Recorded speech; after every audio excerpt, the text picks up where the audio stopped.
Hi friends, welcome to ఒరే మచ్చ. Champion trophy 2025లో ఫైనల్కి వచ్చేసరికి న్యూజిలాండ్, భారత్ అయితే రావడం జరిగినాయి. ఈ రెండు జట్లలో ఏ జట్టు విశ్వ విజేత నిలుస్తుందని అయితే టీమిండియా మాజీ క్రికెటర్ అంబట్ రాయుడు అయితే చెప్పడం జరిగింది. అయితే రెండు జట్లు ఏది బలంగా ఉంది, ఏ జట్టు గెలవడానికి గల కారణాలు ఏమేమి ఉన్నాయి వీటన్నిటి గురించి అంబట్ రాయుడు ఒక ప్రొడక్షన్ రూపంలో అయితే చెప్పడం జరిగింది. వీటన్నిటి గురించి పూర్తి డీటెయిల్ తెలుసుకునే ముందు మా ఛానల్ అయితే సబ్స్క్రైబ్ చేసుకోండి. పక్కన ఉన్న బెల్ ఐకాన్ మాత్రం అయితే క్లిక్ చేసి పెట్టుకోండి. ఫర్దర్గా మీ వీడియోలో అప్లోడ్ చేసినప్పుడు మీకు నోటిఫికేషన్ వస్తుంది. ఛాంపియన్ ట్రోఫీ 2025లో వచ్చేసరికి సెమీఫైనల్ మ్యాచ్లు అయితే కంప్లీట్ కావడం జరిగినాయి. తొలి సెమీఫైనల్ వచ్చేసరికి ఆస్ట్రేలియా పైన టీమిండియా అద్భుతమైన విజయం సాధించి అయితే ఫైనల్కి అయితే దూసుకెళ్లడం జరిగింది. అదేవిధంగా రెండో సెమీఫైనల్లో వచ్చేసరికి సౌత్ ఆఫ్రికా పైన న్యూజిలాండ్ అద్భుతమైన విజయంతో అయితే ఫైనల్కి అయితే దూసుకెళ్లడం జరిగినాయి.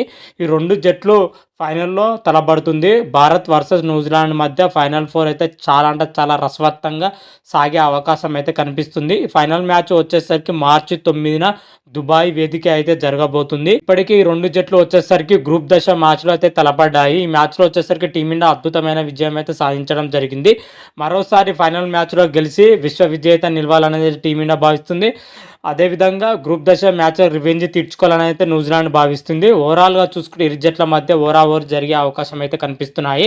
అయితే ఛాంపియన్ ట్రోఫీ 2025లో వచ్చేసరికి ఫైనల్ మ్యాచ్లో ఎవరు గెలవబోతున్నారు అనేది అయితే టీమిండియా మాజీ క్రికెటర్ అంబట్ రాయుడు అయితే చెప్పడం జరిగింది. అంబట్ రాయుడు వచ్చేసరికి రెండు బలమైన జట్లు అయితే చెప్పడం జరిగింది. ఏ జట్టును తక్కువ అంచనా వేయలేం. ఇరు జట్లు మాత్రం అయితే చాలా అంటే చాలా స్ట్రాంగ్గా ఉన్నాయని చెప్పుకోవచ్చు. అందుకే ఇరు జట్లు మాత్రమైతే ఫైనల్కి అయితే దూసుకురావడం జరిగినాయి. ఇరు జట్ల చూసుకుంటే ప్లేయర్స్ మాత్రం అయితే అద్భుతమైన ప్రదర్శన అయితే చేస్తున్నారు. అటు న్యూజిలాండ్ ప్లేయర్స్ అయినా సరే, ఇండియన్ ప్లేయర్స్ అయినా సరే, ఇరు జట్లు మాత్రం అయితే చాలా అంటే చాలా స్ట్రాంగ్గా ఉండడం జరిగినాయి. ఫైనల్ 4 మాత్రమైతే చాలా అంటే చాలా ఉత్కంఠంగా సాగే అవకాశం అయితే కనిపిస్తుంది. కొద్దిపాటి తేడాతోనైతే గెలుపు అవకాశాలు అయితే ఉన్నాయని అయితే చెప్పడం జరిగింది. అయితే రెండు జట్ల ఎవరు గెలుస్తారనేది అయితే అంబట్ రాయుడు క్లియర్ కట్గా అయితే చెప్పడం జరిగింది. ఈ ఫైనల్ మ్యాచ్లో వచ్చేసరికి న్యూజిలాండ్ పైన ఇండియా మరోసారి గెలిచి ఛాంపియన్ ట్రోఫీ విశ్వ విజేతగా నిలుస్తున్నది అయితే అంబట్ రాయుడు అయితే చెప్పడం జరిగింది. ఎందుకంటే న్యూజిలాండ్లో చూసుకుంటే కొంతమంది ప్లేయర్ మాత్రమే అద్భుతమైన ప్రదర్శన అయితే చేస్తున్నారు.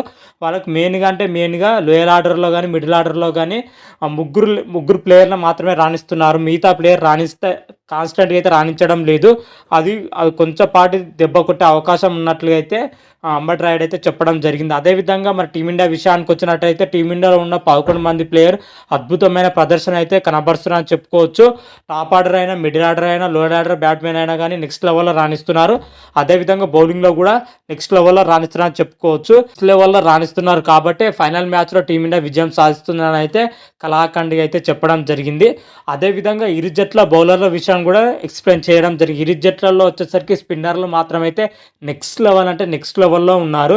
ఇరు జట్లు వచ్చేసరికి నలుగురు స్పిన్నర్లతోనైతే బరిలో దిగే అవకాశం ఉంది. మరి చూద్దాం అంబట్ రాయుడు గారు చెప్పినట్లుగా ఫైనల్ మ్యాచ్లో టీమిండియా గెలిచి విశ్వ విజేత నిలుస్తుందా లేదా అని అయితే మరికొద్ది రోజులైతే వెయిట్ చేయాల్సిందే. మ్యాచ్ వచ్చేసరికి మార్చి 9న ఆదివారం రోజున ఈ మ్యాచ్ అయితే జరగబోతుంది. మ్యాచ్లో ఎవరు గెలుస్తారని అయితే చూడాలి. మరి చూద్దాం. ఛాంపియన్ ట్రోఫీ 2025లో వచ్చేసరికి ఫైనల్లో టీమిండియా గెలుస్తుందా లేదా అనేది అయితే కామెంట్ రూపంలో తెలపండి. అదేవిధంగా ఇరు జట్ల యొక్క ప్లేయింగ్ 11, అదేవిధంగా ఇరు జట్ల యొక్క బలాలు ఏంటి, బలహీనతలు ఏమేమి ఉన్నాయి, అదేవిధంగా ఇరు జట్ల యొక్క ప్లేయింగ్ 11 గురించి నెక్స్ట్ వీడియోలో క్లియర్ కట్ అయితే ఎక్స్ప్లెయిన్ చేస్తున్నాను. ఆ వీడియో కూడా చూసే ప్రయత్నం అయితే చేయండి. అంతవరకు మీకు ఈ వీడియో కానీ నచ్చినట్టయితే లైక్ చేయండి, షేర్ చేయండి. మరిన్ని వీడియోల కోసం అయితే మా ఛానల్ అయితే సబ్స్క్రైబ్ చేసుకోండి. పక్కన ఉన్న బెల్ ఐకాన్ మాత్రం అయితే క్లిక్ చేసి పెట్టుకోండి. ఫర్దర్గా మీ వీడియోలు అప్లోడ్ చేసినప్పుడు మీకు నోటిఫికేషన్ వస్తుంది. హర హర మహాదేవ్, శంభో శంకర. Thank you.